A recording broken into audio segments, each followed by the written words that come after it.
स्वागत है सभी का फिर से भारतीय विजन क्लासेस में। आइए हम सब मिलकर पढ़ते हैं आधुनिक काल की प्रथम काव्यधारा भारतेंदु युग को। दोस्तों, आज हम पढ़ेंगे भारतेंदु युग। इस चैप्टर में आपको हम पूरा भारतेंदु युग का निचोड़ लेकर आए हैं। आप वीडियो को बढ़ाकर मत देखना, वीडियो को प्रारंभ से देखना और अंत तक देखना। पूरा वीडियो देखने के बाद भारतेंदु युग से कोई भी सवाल हो, कोई भी समस्या हो, सारा समस्या आपका समाप्त हो जाएगा। इसलिए वीडियो पर आप बने रहना और अंत तक देखना। वीडियो को बढ़ाकर कभी मत देखना। वीडियो को बढ़ाकर देखेंगे तो आपको भारतेंदु युग समझ में नहीं आएगा, है ना। तो वीडियो को बढ़ाकर मत देखना। मैं इस वीडियो में पूरा भारतेंदु युग का निचोड़ लेकर आया हूँ। एक एक तथ्य पर मैंने इसमें चर्चा की है। पूरा भारतेंदु युग इसमें समाहित है।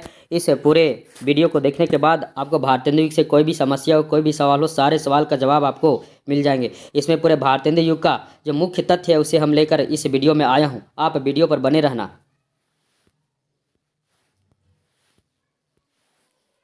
चलिए प्रारंभ करते हैं। इसमें सबसे पहले भारतेंदु युग के बारे में जानते हैं। भारतेंदु युग है ना, भारतेंदु युग 1850 से 1900 ईस्वी का जो साहित्य काल था उस काल को भारतेंदु युग माना गया।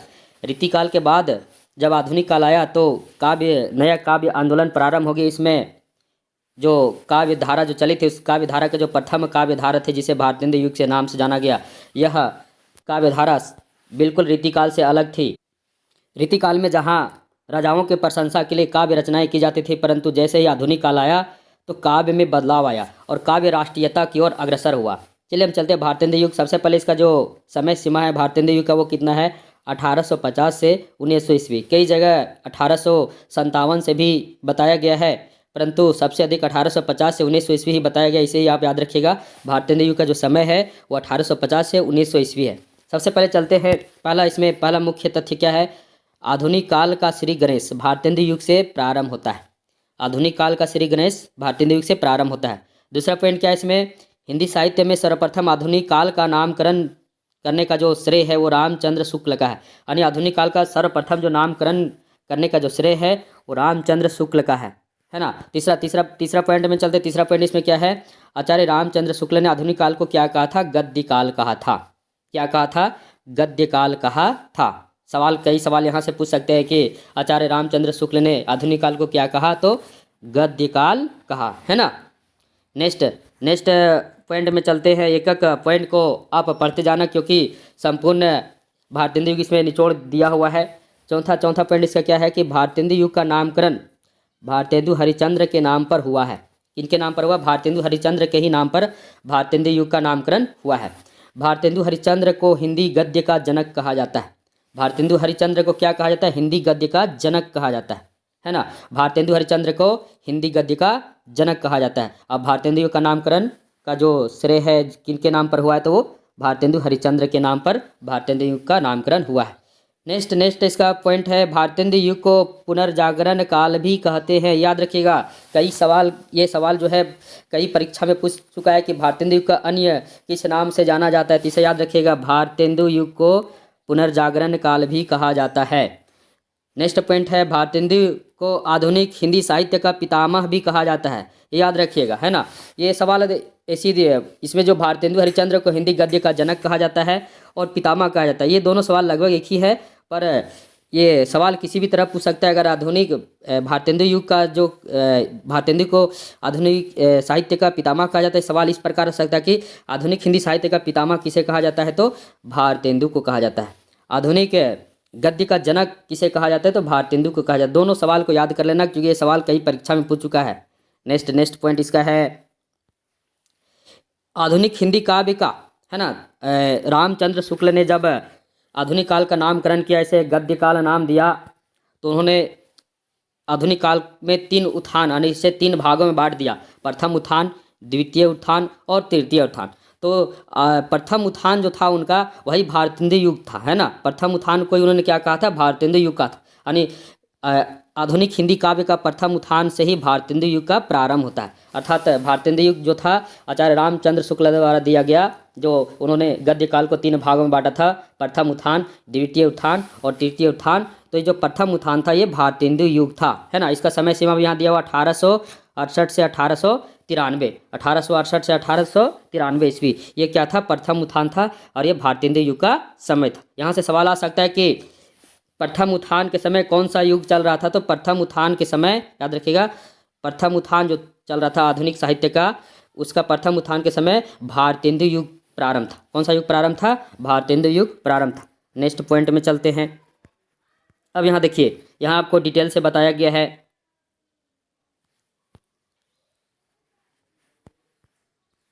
आचार्य रामचंद्र शुक्ल ने हिंदी साहित्य के आधुनिक काल को गद्य काल कहा था, है ना, और इसे 3 उत्थानों में बांटे थे। पहला उत्थान क्या था? प्रथम उत्थान था। देखिए यहाँ प्रथम उत्थान ने क्या क्या पॉइंट दिया हुआ है। प्रथम उत्थान जो था 1868 ईस्वी से 1893 ईस्वी, इसे कभी कभी विक्रमी संवत में भी आता है, तो याद रखिएगा 1925 से 1950 विक्रमी संवत, है ना। और ये कौन सा युग था? तो भारतेंदु युग था। कौन सा युग था? भारतेंदु युग था। द्वितीय उत्थान की समय सीमा कितना? 1893 से 1918, 1893 से 1918, और इसे अगर विक्रमी संवत में लेंगे तो 1950 से 1975 विक्रमी संवत। और ये कौन सा युग था? तो ये द्विवेदी युग था, क्योंकि भारतेंदु युग के बाद जो दूसरा युग प्रारंभ होता है आधुनिक काल की काव्य धारा का दूसरा युग, वो था द्विवेदी युग था, है ना। तीसरा उत्थान 1918 से आगे की जो रचना है उसे तीसरा उत्थान उन्होंने माना था। इसे संवत में चलेंगे तो संवत 1975 से आगे की जो रचना हुई इसे तीसरा उत्थान माना गया, यानी तृतीय उत्थान माना गया। ये उसके बाद छायावदोत्तर युग कहा जा सकता है, यानी छायावाद के आगे के जितना कुछ हुआ, है ना, जितने भी काव्य धाराएं सब तृतीय उत्थान में आते हैं।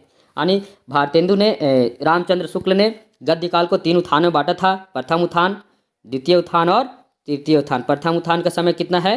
तो 1868 से 93। द्वितीय उत्थान का समय 1893 से 1918, और तृतीय उत्थान का जो समय है 1918 से आगे। नेक्स्ट, यहाँ से बहुत सारे प्रश्न आ सकते हैं परीक्षा में कि प्रथम उत्थान में कौन सा युग था? भारतेंदु युग। द्वितीय उत्थान में कौन सा युग था? तो द्विवेदी युग। याद रखिएगा तृतीय उत्थान में छायावदोत्तर युग, है ना। ये 3 पॉइंट यहाँ से है जो परीक्षा में यहाँ से सवाल आ सकते हैं। नेक्स्ट स्लाइड में चलते हैं।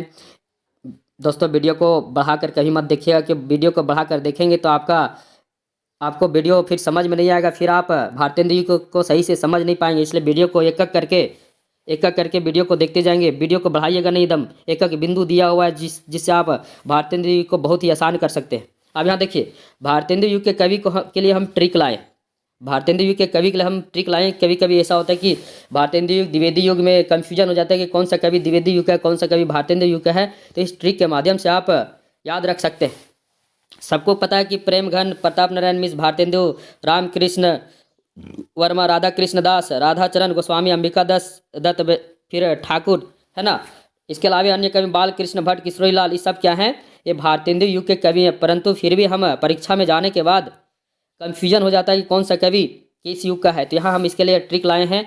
यहाँ जितने भी कवि ने प्रेमघन, प्रताप नारायण, भारतेंदु, रामकृष्ण, राधा कृष्ण दास, राधाचरण गोस्वामी, अंबिका दत्त और ठाकुर, ये जितने भी हैं ये भारतेंदु युग के प्रमुख कवि, है ना। और जितने भी सवाल परीक्षा में आते हैं इन्हीं से आता है। सबसे पहले कैसे याद करना है इसको देखिए। इसको याद करने का मैंने ट्रिक लिया, प्रेम प्रभा राम राधा अम्बिठा। कैसे याद करना है? प्रेम प्रभा राम राधा अम्बिठा। कैसे याद करना है? फिर से देखिए, प्रेम प्रभा राम राधा अम्बिठा, प्रेम प्रभा राम राधा अम्बिठा। ऐसे स्पीड में थोड़ा लाइन में बोलना है, प्रेम प्रभा राम राधा अम्बिठा, प्रेम प्रभा राम राधा अम्बिठा। ऐसे आपको याद करना है। प्रेम से प्रेमघन, प्रभा में प्र से प्रताप नारायण, भा से भारतेंदु, राम से रामकृष्ण वर्मा, है ना, राधा से 2 राधा इसमें है, राधा कृष्ण दास और राधाचरण गोस्वामी, अम्बी से अंबिका दत्त और ठा से ठाकुर। इसे याद रखिएगा, है ना। प्रेम से प्रेमघन, प्र से प्रताप नारायण, भा से भारतेंदु, राम से रामकृष्ण वर्मा, राधा से 2 राधा, राधा कृष्ण दास और राधाचरण गोस्वामी, अम्बी से अंबिका दत्त और ठा से ठाकुर।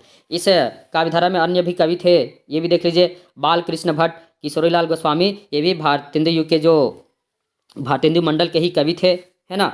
अब नेक्स्ट स्लाइड में हम चलते हैं। कैसे याद करना एक बार फिर से देख लीजिए, प्रेम प्रभा राम राधा अम्बिठा, प्रेम प्रभा राम राधा अम्बिठा। प्रेम से प्रेमघन, प्र से प्रताप नारायण, भा से भारतेंदु, राम से रामकृष्ण, रा से राधा कृष्ण दास और राधाचरण गोस्वामी, उसके बाद अम्बी से अंबिका दत्त और ठा से ठाकुर। Next slide.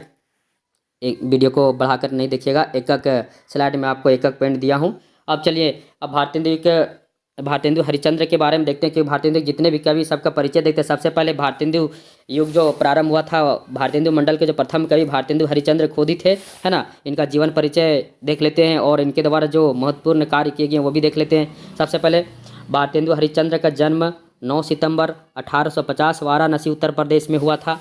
याद रखिएगा, भारतेंदु जी का जन्म कब हुआ था? तो 9 सितंबर 1850 वाराणसी उत्तर प्रदेश में हुआ था। इनका मृत्यु 6 जनवरी 1885 वाराणसी उत्तर प्रदेश में हुआ था। तीसरा पॉइंट क्या है? पिता, इनके पिता का नाम क्या था? गोपाल चंद्र। और गुरु का नाम क्या था? राजा सी प्रसाद सितारे हिंद। नाम आपको याद होगा, राजा सी प्रसाद सितारे हिंद इनके क्या थे? गुरु थे। इनके गुरु थे तो भारतेंदु के गुरु थे। भारतेंदु के पिता कौन थे? गोपाल चंद्र थे। अब आधुनिक गद्य के जनक थे। आधुनिक गद्य का जनक किनको माना जाता था? तो भारतेंदु को ही माना जाता था। इनका मूल नाम क्या था? हरिचंद्र था, है ना। इनका मूल नाम हरिचंद्र था। भारतेंदु की उपाधि जो दिया गया था वो हिंदी पत्रों के द्वारा या हिंदी पत्र में जितने भी विद्वान थे उन विद्वानों ने भारतेंदु की उपाधि से इन्हें क्या किया? विभूषित किया था। जबकि इनका जो मूल नाम था वो हरिचंद्र ही था। भारतेंदु एक अच्छे पत्रकार भी थे, अर्थात भारतेंदु को एक अच्छे पत्रकार भी कहा जाता है। प्रश्न आता है कि भारतेंदु युग में कौन सा कवि था जो पत्रकार भी था? तो इसका आंसर क्या होगा? भारतेंदु हरिश्चंद्र। अब देखिए नेक्स्ट पॉइंट, ये पॉइंट कई बार परीक्षा में आता है, ध्यान दीजिएगा। उर्दू में भारतेंदु रसा उपनाम से रचना करते थे। किस उपनाम से? रसा उपनाम से रचना करते थे। उर्दू में भारतेंदु किस उपनाम से रचना करते थे? तो रसा। ये याद रखिएगा, कई बार ये सवाल पूछ चुका है परीक्षा में। अब यहाँ देखिए एक और पॉइंट दिया हुआ है कि भारतेंदु हरिश्चंद्र को जो भारतेंदु की उपाधि दी गई है ना, भारतेंदु की जो उपाधि दी गई थी 1880 में दी गई थी। कितना में दी गई थी? 1880 में दी गई थी। नेक्स्ट स्लाइड में चलते हैं। वीडियो को बढ़ाना मत, वीडियो को एक करके देखना, तभी आपको समझ में आएगा। पूरा भारतेंदु का संपूर्ण निचोड़ इसमें दिया हुआ है। नेक्स्ट स्लाइड में चलते हैं। देखिए यहाँ से कई बार सवाल पूछता है, भारतेंदु द्वारा प्रकाशित पत्रिकाएं। भारतेंदु ने जो मुख्य पत्रिकाएं जो इनके द्वारा प्रकाशित हैं वो 3 पत्रिकाएं हैं। पहला कवि वचन सुधा, दूसरा हरिचंद्र मैगजीन और तीसरा बाला बोधनी पत्रिका। ये 3 पत्रिका याद रखिएगा। तीनों पत्रिका का जो प्रकाशित पत्रिकाएं किनके द्वारा प्रकाशित की गई हैं? तो भारतेंदु द्वारा। इससे सवाल कई बार पूछ चुका है ना। इन्होंने जो पत्रिकाएं प्रकाशित की, पहला पत्रिका कौन है? कवि वचन सुधा, दूसरा हरिचंद्र मैगजीन, तीसरा बाला बोधनी पत्रिका। याद रखिएगा, यहाँ से कई बार सवाल पूछता है। यहाँ से कई बार सवाल पूछता है कि भारतेंदु द्वारा प्रकाशित पत्रिकाएं निम्नलिखित में कौन सी नहीं है? तो उसमें से तीनों दिया रहेगा, एक नहीं रहेगा। या फिर ऐसे पूछ सकता है कि इनमें से कौन सी पत्रिका है जो भारतेंदु द्वारा प्रकाशित की गई है? तो ये तीनों पत्रिका याद रखिएगा, कवि वचन सुधा, हरिचंद्र मैगजीन और बाला बोधनी पत्रिका। ये तीनों याद रखिएगा दोस्तों। नेक्स्ट स्लाइड में चलते हैं। वीडियो को बढ़ाना मत, वीडियो को एक करके देखना, तभी आपको समझ में आएगा। अब भारतेंदु हरिचंद्र के जो अन्य प्रमुख देन है उसको भी देख लेते हैं। सबसे पहले भारतेंदु ने, देखिए यहाँ से बहुत सारे सवाल है। देखिए हम एक पॉइंट को लेकर आए, भारतेंदु से जुड़े हुए एक पॉइंट को हम लेकर आए। इससे और कहीं और भी कुछ भी नहीं है, सारे पॉइंट को हम लेकर आए, इसी से सवाल परीक्षा में आते हैं। यहाँ देखिए भारतेंदु ने कविता वर्धनी सभा की स्थापना 1870 में की थी। कविता वर्धनी सभा की स्थापना कितना में की थी? तो 1870 में की थी। फिर भारतेंदु ने पेनी रीडिंग, देखिएगा पेनी रीडिंग क्लब की भी स्थापना की थी 1873 में। तीसरा भारतेंदु तदीय समाज की स्थापना भी की थी 1873 ईस्वी में। चौथा है भारतेंदु ने काशी नेशनल थिएटर की भी स्थापना की थी। और भारतेंदु को नए जमाने का मुकरी के लेखक भी माना जाता है। प्रश्न आता है कि नए जमाने के मुकरी के लेखक किन्हें माना जाता है? तो नया जमाना मतलब आधुनिक काल हो गया। तो नए जमाने का मुकरी के लेखक जो है वो कौन है? वो भारतेंदु हैं, है ना। वो कौन है? भारतेंदु हैं। भारतेंदु को हिंदी का प्रथम नाटककार भी माना जाता है, क्योंकि नाट्य विधा का जो प्रारंभ करता है वो कौन है? तो भारतेंदु ही है। भारतेंदु ने मौलिक और अनुदित दोनों प्रकार की रचनाएं की। अर्थात मौलिक का मतलब होता है कि जो उनके द्वारा लिखा गया खुद का नाटक है। अनुदित का मतलब होता है वो नाटक जिसका उन्होंने अनुवाद किया है, जो किन्हीं अन्य का रचना था, किन्हीं अन्य का नाटक था जिसका उन्होंने क्या किया? अनुवाद किया। मौलिक और अनुदित, यानी मौलिक मतलब खुद का नाटक, खुद से लिखा हुआ नाटक। अनुदित का मतलब होता है कि उसका, हम अंग्रेजी में बोलते हैं ना ट्रांसलेट करना, तो उसका अनुदित करके उन्होंने क्या किया है? नाटक की रचना की है ना। समझ में आ गया? यहाँ देखिए एक पॉइंट को फिर से देखिए। उन्होंने क्या? कविता वर्धनी सभा की भी स्थापना की, पेनी रीडिंग क्लब की स्थापना की, तदीय समाज की स्थापना की, काशी नेशनल थिएटर की स्थापना की, और उनको नए जमाने का मुकरी लेखक कहा जाता है। और वे प्रथम नाटककार माना जाता है, क्योंकि नाट्य विधा के प्रारंभकर्ता उन्हीं को माना जाता है। और उन्होंने मौलिक और अनुदित दोनों प्रकार की नाट्य रचनाएं की। नेक्स्ट पॉइंट में चलते हैं। नेक्स्ट पॉइंट इन्हीं से जुड़ा हुआ है। भारत दुर्दशा, अंधेर नगरी, सत्य हरिचंद्र भारतेंदु जी का क्या है? प्रसिद्ध मौलिक नाटक है। देखिए कभी कभी सवाल आता है उसमें से दे देता है इनमें से कौन सा है जो भारतेंदु का मौलिक नाटक है। मौलिक हम बोले थे ना, भारतेंदु ऊपर की स्लाइड में बताए थे भारतेंदु मौलिक और अनुदित दोनों प्रकार के नाट्य रचनाएं की है। तो यहाँ भारत दुर्दशा, अंधेर नगरी और सत्य हरिश्चंद्र इनका प्रसिद्ध मौलिक नाटक है। इनमें से सबसे अधिक प्रसिद्ध जो नाटक है इनका भारत दुर्दशा, इसे प्रहसन भी कहा जाता है ना। भारत दुर्दशा प्रसिद्ध नाटक है। अंधेर नगरी भी प्रसिद्ध नाटक, ये नाटक से इन्हें प्रसिद्धि मिली। तो इनका जो मौलिक नाटक, जो प्रसिद्ध मौलिक नाटक है वो कौन है? भारत दुर्दशा, अंधेर नगरी, सत्य हरिश्चंद्र। नेक्स्ट पॉइंट है भारतेंदु ने श्रृंगार, भक्ति, प्रेम, समाज सुधार आदि विषयों पर क्या की? काव्य रचनाएं की। अर्थात भारतेंदु का जो काव्य रचनाओं का जो मुख्य विषय था वो क्या था? श्रृंगार था, यानी श्रृंगार वर्णन, भक्ति वर्णन, प्रेम वर्णन और समाज सुधार। ये सारे क्या थे? भारतेंदु के काव्य रचना के विषय थे। इन्हीं के आधार मानकर उन्होंने क्या किया? काव्य रचना की।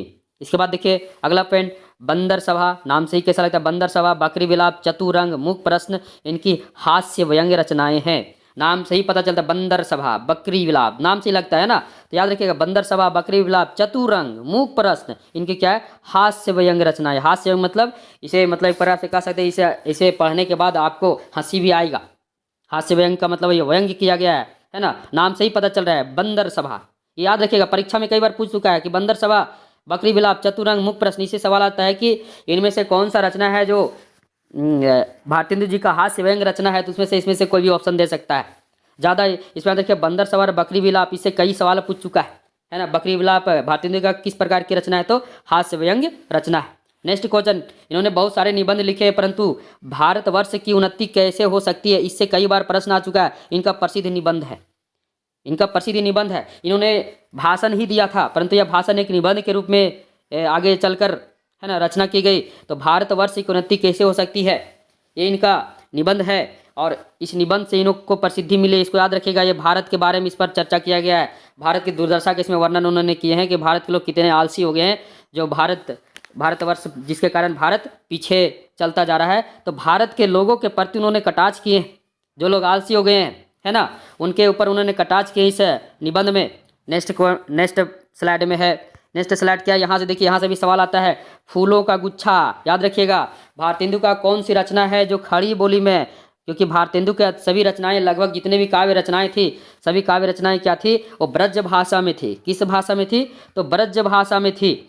और इनका एकमात्र रचना जो है वो खड़ी बोली में, वो कौन सा है? फूलों का गुच्छा। याद रखिएगा, फूलों का गुच्छा इनका खड़ी बोली की कविता है, याद रखिएगा है ना। क्योंकि ये प्रश्न कई बार पूछ चुका है कि भारतेंदु का वह कौन सी काव्य रचना है जो खड़ी बोली में है। तो उसका आंसर क्या होगा?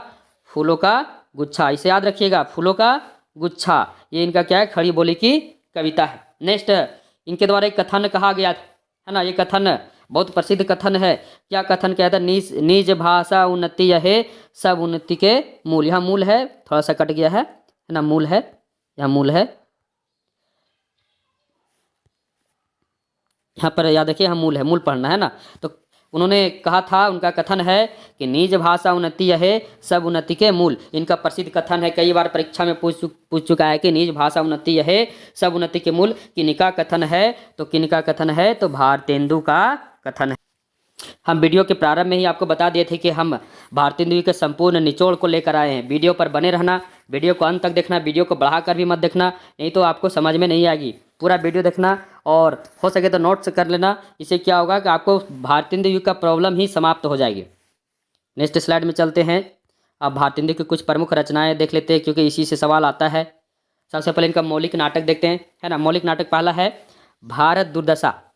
पहला मौलिक नाटक क्या है? भारत दुर्दशा। पहला मौलिक नाटक क्या है इनका? भारत दुर्दशा।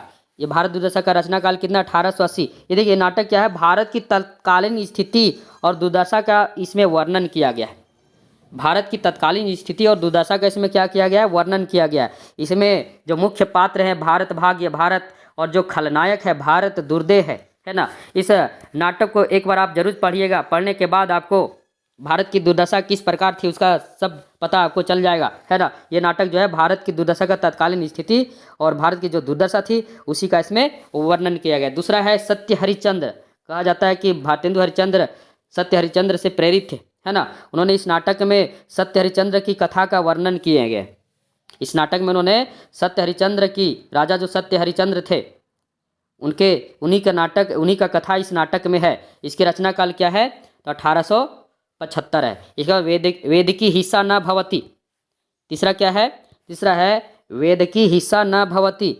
वेद की हिस्सा न भवति, इसका रचना काल कितना? 1873। चौथा देखिए, चौथा इनका जो मौलिक नाटक अंधेर नगरी, कौन सा है? अंधेर नगरी। ये भी इनका प्रसिद्ध मौलिक नाटक है। इसका रचना काल कितना है? 1881 है। 1881 है। इसमें भारत की निरंकुश शासन व्यवस्था का वर्णन किया गया है। इसमें एक मूर्ख राजा का वर्णन किया गया, जिसके चलते एक कह सकते हैं कि एक निरपराध प्राणी को सजा दी जाती है और अंत में मूर्ख राजा खुद ही फांसी पर चला जाता है, और उसी का इसमें वर्णन किया गया। इसलिए कहा गया इस नाट्य रचना में भारत के निरंकुश शासन व्यवस्था का क्या किया गया है? वर्णन किया गया है। इनके 4 मौलिक नाटक जो सबसे प्रसिद्ध है, भारत दुर्दशा है, याद रखिएगा, भारत दुर्दशा, सत्य हरिश्चंद्र, वैदिक की हिस्सा न भवति और अंधेर नगरी। याद कर लेना, क्योंकि इससे परीक्षा में प्रश्न बहुत सारे आते हैं। अब अनुदित नाटक में जो प्रसिद्ध है कर्पूर मंजरी, पहला क्या है? कर्पूर मंजरी, रचना काल 75। भारत जननी, रचना काल 77। और तीसरा जो मौलिक नाटक है वो क्या है? दुर्लभ बंधु। ये कई बार पूछ चुका है। दुर्लभ बंधु किनका अनुदित नाटक है? तो भारतेंदु का है। ये जो है शेक्सपियर का नाटक मर्चेंट ऑफ वेनिस का ही क्या है? ये एक अनुवाद है। शेक्सपियर का नाटक जो था मर्चेंट ऑफ वेनिस, उसी का इन्होंने क्या किया था? इसको अनुवाद करके दुर्लभ बंधु में प्रकाशित किए थे। अब चलते हैं इनका निबंध संग्रह। निबंध संग्रह देखिए, निबंध संग्रह में इनका प्रसिद्ध निबंध है नाटक। याद रखिएगा, नाटक किनका निबंध संग्रह है? तो भारतेंदु का है।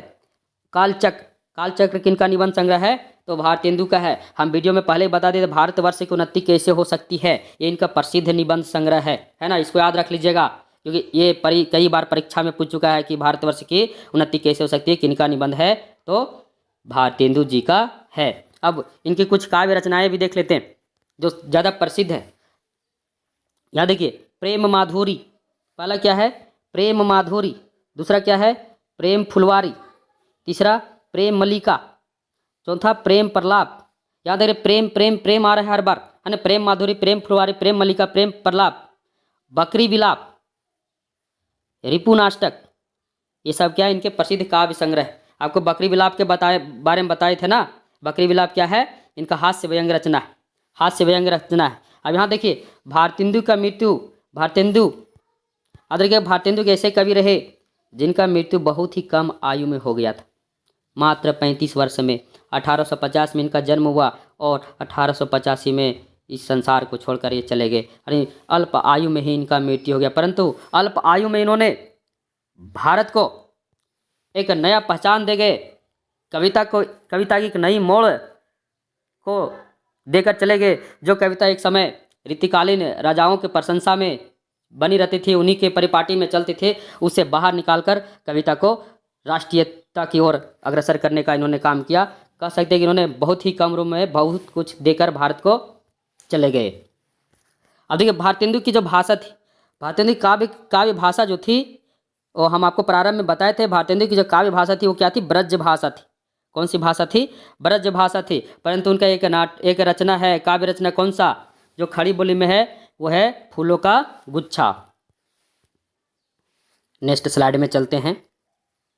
अब दूसरे कवि में चलते हैं, जो प्रसिद्ध कवि हैं भारतेंदु मंडल के, प्रेमघन। नाम तो आपको आदि होगा, है ना, प्रेमघन। इनका देख लेते हैं। प्रेमघन का जन्म 1 सितंबर 1855 दत्तापुर आजमगढ़ उत्तर प्रदेश में हुआ। इनके पिता का नाम क्या था? गुरु चरण लाल था। भारतेंदु मंडल के प्रमुख कवि थे। प्रेमघन की काव्य भाषा क्या थी? तो ब्रज भाषा थी। क्या थी? ब्रज भाषा थी। प्रेमघन ने 1874 में रसिक समाज की स्थापना की। कौन सी समाज की स्थापना की? तो रसिक समाज की स्थापना की। प्रेमघन ने 1874 ईस्वी में रसिक समाज की स्थापना की। यहाँ से सवाल आता है कि रसिक समाज की स्थापना किसने की थी? तो प्रेमघन ने की थी। कितना में की थी? तो 1874 ईस्वी में की थी। प्रेमघन की काव्य भाषा क्या थी? तो ब्रज भाषा थी। देखिए, एक एक पॉइंट हम लेकर आपके सामने आए हैं और यहीं से परीक्षा में सवाल आता है। अगला इसमें पॉइंट क्या है? प्रेमघन की कविता देश प्रेम और जातीयता से जुड़ा हुआ था। यानी प्रेमघन ने जो कविताओं की रचना की वो देश प्रेम था और जातीयता, जातीयता मतलब जाति के प्रति दिया हुआ था, क्योंकि एक समय था जिस समय पूंजीपति वर्ग के जो लोग थे, उच्च वर्ग के लोग थे, उन्हीं का बोलबाला था, और वे नीच जात के या फिर गरीब मजदूर लोगों को बहुत सताते थे, है ना। उन पर कर लगाते थे, यानी कई तरह से उनको पीड़ा देते थे। उन्हीं से जुड़ा हुआ इनका कुछ काव्य रचना था। और दूसरा था देश प्रेम, यानी देश प्रेम को भी लेकर इन्होंने रचना किया था। हम आपको बता दिए, जैसे ही भारतेंदु युग आया, भारतेंदु युग आते ही क्या हुआ, काव्य रचना जो था, जो रीतिकाल में जो राजाओं की प्रशंसा में लिखी जाती, उससे हटकर एक नया युग का प्रारंभ हुआ। और काव्य रचना का उद्देश्य था राष्ट्रीयता, देशभक्ति। नेक्स्ट स्लाइड में चलते हैं, इनकी प्रमुख कृतियाँ देख लेते हैं। यहाँ देखिए थोड़ा सा इसमें कृतियाँ होगा, है ना। इनकी प्रमुख कृतियाँ कौन कौन सी है, सबसे पहले चलते हैं काव्य संग्रह में। थोड़ा सा रुक जाइए, ये जो काव्य संग्रह है ये मिस्टेक से लिखा गया था, इसे आप नहीं पढ़ेंगे, है ना, इसे ना पढ़ेंगे। तो इसमें जो हम रचनाएं, इनकी जो प्रमुख कृतियों को हम लिए, उसमें सब कुछ शामिल है, काव्य रचना भी है और कह सकते हैं कि इनका नाटक भी है। तो देखिए इनका जो प्रमुख कृतियाँ कौन कौन से, भारत सौभाग्य, प्रयागराग रामगमन, हार्दिक हर्षादर्श, भारत बधाई, वीरांगना रहस्य, आनंद अरुणोदय, इनकी क्या है, प्रसिद्ध कृतियाँ हैं। कौन सा, भारत सौभाग्य, प्रयागरागमन रामगमन, हार्दिक हर्षादर्श, भारत बधाई, वीरांगना रहस्य, आनंद अरुणोदय, इनकी क्या है, प्रसिद्ध कृतियाँ हैं। याद रख लीजिएगा, इसे याद कर लीजिएगा, इसे क्या कर लीजिएगा, याद कर लीजिएगा। अब यहाँ देखिए, ये भी सवाल कई बार पूछता है, ये मुख्य बिंदु है, याद रख लीजिएगा। प्रेम घन उर्दू में किस नाम से रचना करते थे, तो अब्र नाम से। ये चीज़ याद कर लीजिएगा कि प्रेम घन उर्दू में किस नाम से रचना करते थे, तो अब्र नाम से रचना करते थे, क्योंकि ये बहुत सारी परीक्षा में पूछ चुका है। और जो लोग प्रेम घन को अच्छा से नहीं पढ़ते हैं, तो ये सवाल को गलत टिक मार कर आ जाते हैं। इसलिए याद रखिएगा, प्रेम घन उर्दू में किस नाम से रचना करते थे, तो अब्र नाम से रचना करते थे। अब देखिए यहाँ है प्रेम घन का संपूर्ण काव्य, प्रेम घन का संपूर्ण काव्य जो है वो प्रेम घन सर्वस्व में है ना। प्रेम घन का संपूर्ण काव्य किसमें है, प्रेम घन सर्वस्व में संकलित हैं, याद रखिएगा। प्रेम घन का संपूर्ण काव्य किसमें है, तो प्रेम घन सर्वस्व में संकलित है। इनके प्रमुख यहाँ जो दिए थे, इनका क्या, ये प्रमुख कृतियाँ हैं, क्या इनका ये प्रमुख कृतियाँ हैं। नेक्स्ट स्लाइड में चलेंगे। अब तीसरे कवि जो प्रमुख कवि है भारतेंदु मंडल के, तीसरे जो कवि हैं, तीसरे कवि कौन है, तो प्रताप नारायण मिश्र हैं। प्रताप नारायण मिश्र हैं। हम आपको ट्रिक दिए थे ना, ट्रिक आपको याद है ना, ट्रिक कैसे दिए थे, कैसे आपको याद करना है, कैसे याद करने का ट्रिक दिए थे कि प्रेम प्रभा बोले थे ना, प्रेम प्रभा राम राधा अम्बिठा, प्रेम प्रभा, प्रा आया, प्रा मतलब प्रताप नारायण मिश्र, प्रा आ गया था ना, प्रताप नारायण मिश्र। अब इनका जन्म देख लेते हैं। इनका जन्म 24 सितंबर 1856 बेजे गांव, उन्नाव जिला, उत्तर प्रदेश में हुआ था, है ना। इनका जन्म कितना हुआ था, तो 1856 में हुआ था। कहाँ पर हुआ था, बेजे गांव, जिला कौन सा है, उन्नाव, और राज्य तो जान ही रहे उत्तर प्रदेश। लगभग कवियों का जन्म जो है उत्तर प्रदेश में ही हुआ है। नेक्स्ट, ब्राह्मण हिंदुस्तान पत्र के संपादक थे, याद रखिएगा। प्रताप नारायण मिश्र जो थे, ब्राह्मण हिंदुस्तान पत्र के क्या थे, संपादक थे। तीसरा, हिंदी हिंदुस्तानी इनका प्रसिद्ध नारा था। हिंदी हिंदुस्तानी इनका प्रसिद्ध नारा था। ऐसे नारा के लिए प्रसिद्ध थे, है ना। इस नारा के लिए क्या थे, प्रसिद्ध थे, याद रखिएगा। हिंदी हिंदुस्तानी किनका प्रसिद्ध नारा है, तो याद रखिएगा प्रताप नारायण मिश्र का। इनका है, प्रताप नारायण मिश्र का है। अरे प्रताप है वही तो बात कर सकता है हिंदुओं के बारे में, प्रताप ही है जो हिंदी हिंदुस्तानी की बात कर सकता है। नेक्स्ट, इनकी प्रमुख रचनाओं को देख लेते हैं।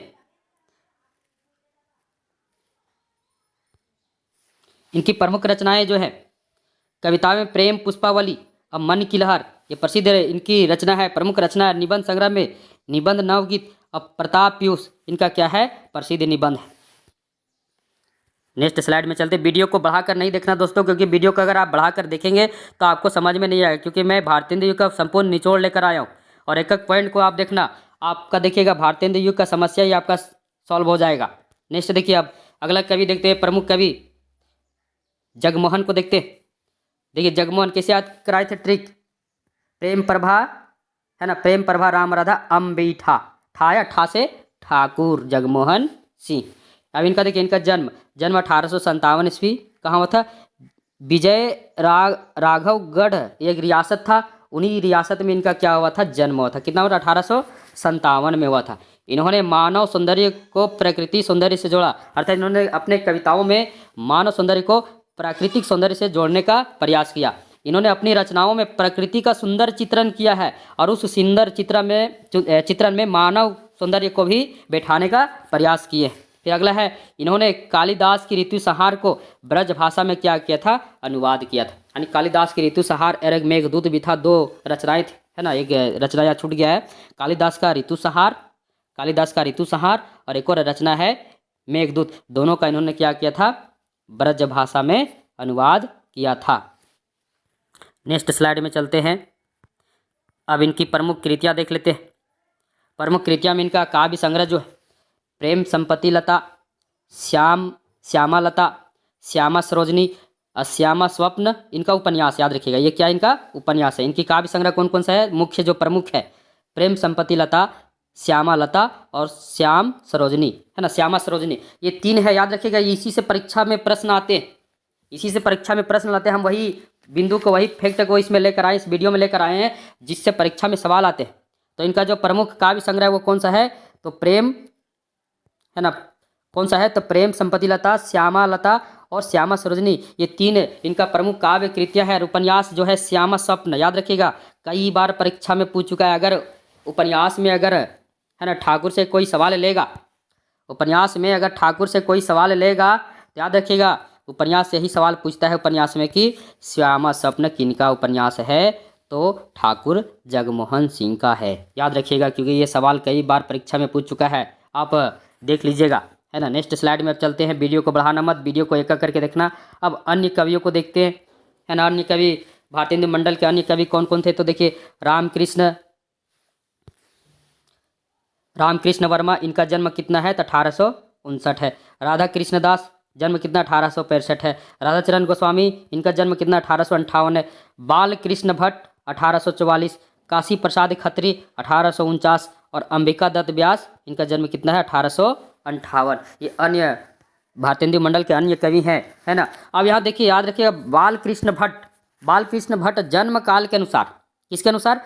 जन्म काल के अनुसार बाल कृष्ण भट्ट जो है वो भारतेंदु युग के प्रथम कवि हैं, क्योंकि इनका जो जन्म है वो सबसे क्या है? पहले हुआ है ना। जन्म काल के अनुसार अगर चर्चा होगा कि जन्म काल के अनुसार भारतेंदु मंडल के जो प्रथम कवि कौन है, तो याद रखना बाल कृष्ण भट्ट। कौन है?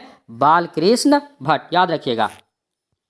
अब नेक्स्ट स्लाइड में चलते, वीडियो को बढ़ाना मत, वीडियो को एक एक करके देखना। संपूर्ण भारतेंदु युग इसमें संकलित है और पूरा निचोड़ इसमें आपको दिए, यहीं से आपके सवाल परीक्षा में आते हैं। अब भारतेंदु युग के कुछ काव्यगत विशेषताएं देखते हैं, अर्थात उस युग में काव्य की विशेषताएं क्या थी, अर्थात किस विशेषता को लेकर काव्य रचनाएं हुई। पहला विशेषता क्या है? देश प्रेम राष्ट्रीय भावना से ओतप्रोत रचनाएं थी। अर्थात भारतेंदु युग में जो रचनाएं हुई थी वो देश प्रेम और राष्ट्रीय भावना, यहाँ भावना लिखा हुआ छूट गया थोड़ा सा, है ना। राष्ट्रीय भावना से क्या थी? ओतप्रोत रचनाएं हुई थी। अर्थात उस काल में जितनी भी रचनाएं हुई थी उसमें देश प्रेम और राष्ट्रीय भावना समाहित था। दूसरा, भारतेंदु युग कविता एक और देश प्रेम, देशभक्ति और सामाजिक चेतना की जीती जागती तस्वीर थी। अर्थात एक और क्या था? भारतेंदु युग में जो कविता लिखा गया था, एक और देश प्रेम, देशभक्ति, सामाजिक चेतना की जीती जागती तस्वीर थी, तो दूसरी ओर श्रृंगारिकता, प्रकृति चित्रण भी हुआ था। अर्थात भारतेंदु युग में एक तरफ राष्ट्रीयता से जुड़ी हुई कविताएं लिखी गई थी, दूसरी ओर श्रृंगारिकता और प्रकृति चित्रण से ही भी जुड़ी हुई कविताएं लिखी गई थी, याद रखिएगा, है ना। इस काल में दोनों तरह की कविताएं लिखी गई थी, एक और देशभक्ति भी था और दूसरी ओर श्रृंगारिकता भी था, प्रकृति चित्रण भी था। तीसरा इसमें पॉइंट क्या? भारतेंदु युग में प्राचीन परिपाटी की कविताओं का भी संकलन हुआ है। भारतेंदु युग में प्राचीन परिपाटी अर्थात पुराने जमाने, है ना, पुराने जमानों के भी कविताओं का भी संकलन हुआ। पुराने जमाने को लेकर प्राचीन, है ना, प्राचीन परिपाटी को आधार बनाकर भी बहुत सारे काव्य रचनाएं हुई हैं। नेक्स्ट इसमें बिंदु है, भारतेंदु युग में कला पक्ष का अभाव रहा, याद रखिएगा। कला पक्ष अर्थात जिसका संबंध कहाँ से होता है? कला से होता है, शिल्प सौंदर्य से होता है। कला पक्ष जिसमें अलंकार, छंद, भाषा, क्योंकि इसमें सबसे पहले जब भारतेंदु युग आया था, आधुनिक काल आया था, तो भाषा जो था खड़ी बोली भाषा पूर्ण रूप से विकसित नहीं हुई थी। गद्य के क्षेत्र में तो विकसित हो चुकी थी, क्योंकि गद्य रचनाएं जब प्रारंभ हुई तो खड़ी बोली में ही प्रारंभ हुई, परंतु काव्य रचनाएं जो थी वो ब्रज भाषा में ही लिखी जा रही थी। तो कला पक्ष का क्या रहा, इसमें अभाव रहा। जैसे जब खड़ी बोली काव्य के क्षेत्र में आई तो जो कविताएं लिखी जाती थी वो सीधे जनता तक पहुंचती थी, जनता उस कविता का भाव को आसानी से समझ लेता था। तो कला पक्ष का इसमें क्या था, अभाव था। कला पक्ष किसे कहते हैं आपको बता दिया ना, कविता में कला पक्ष होता है और भाव पक्ष होता है। कला पक्ष में जो कला पक्ष कहते हैं कविता का क्या होता है, शरीर माना जाता है, जिसमें अलंकार, छंद, भाषा है ना, लय, तुक इत्यादि उसमें आते हैं। नेक्स्ट पॉइंट है इसमें काव्य में ब्रज भाषा का बोलबाला रहा। किस भाषा का बोलबाला रहा, तो ब्रज भाषा का भी आपको बताए थे ना, भारतेंदु युग में किस भाषा का ज़्यादा बोलबाला रहा, तो ब्रज भाषा का बोलबाला रहा। नेक्स्ट अंतिम पॉइंट इसमें है काव्यगत विशेषता। भारतेंदु युग में हास्य व्यंग भी रचनाएं हुई। अब याद करिए कौन से हास्य व्यंग रचनाएं, तो बकरी विलाप, आदया, बंदर सभा, ये क्या है, हास्य व्यंग रचनाएं थी जो भारतेंदु युग में हुई। अब नेक्स्ट स्लाइड, जो प्रमुख पंक्तियां हैं, यहाँ से कई बार सवाल आपके आते हैं, याद रखिएगा। ये भारतेंदु युग के कुछ मुख्य पंक्तियां हैं, इसे आप जरूर याद कर लेना क्योंकि परीक्षा में आता है। पहला है 8 मास बीते जजमान अब तो करो दक्षिणा दान। याद रखिएगा, 8 मास बीते जजमान अब तो करो दक्षिणा दान। ये क्या था, एक प्रसिद्ध नारा था और ये नारा प्रताप नारायण मिश्र ने किस लिए दिया था, तो चंदा प्राप्ति हेतु। याद रखिएगा, प्रश्न आ सकता है कि प्रताप नारायण मिश्र ने चंदा प्राप्ति हेतु कौन सा नारा दिया था, तो यही नारा दिया था, 8 मास बीते जजमान अब तो करो दक्षिणा दान। दूसरा है भारतेंदु का एक पंक्ति है, हिंदी नई चाल में चली। ये किन का पंक्ति है, तो भारतेंदु का पंक्ति है। तीसरा देखिए, तीसरा प्रताप नारायण का जो अभी बोले थे, इनका एक प्रसिद्ध नारा था, हिंदी हिंदू हिंदुस्तान, है ना, ऊपर में भी चर्चा इसका किए थे हम। तो इनका यह प्रसिद्ध नारा था, जपो निरंतर एक ही जबान हिंदी हिंदू हिंदुस्तान।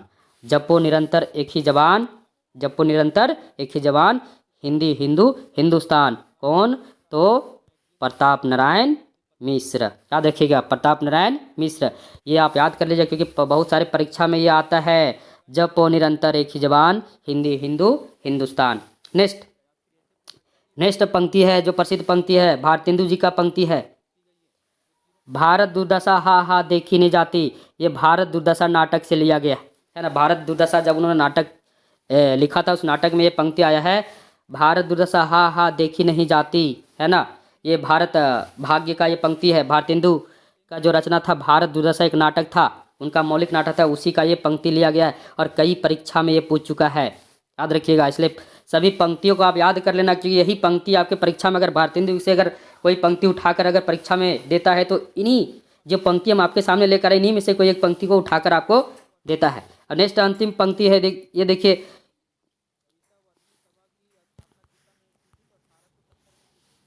इन मुसलमान हरिजन पर कोटिन हिंदू वारिये। इन मुसलमान हरिजन पर कोटिन हिंदू वारिये। ये किनके लिए था, तो भारतेंदु ने रसखान के लिए।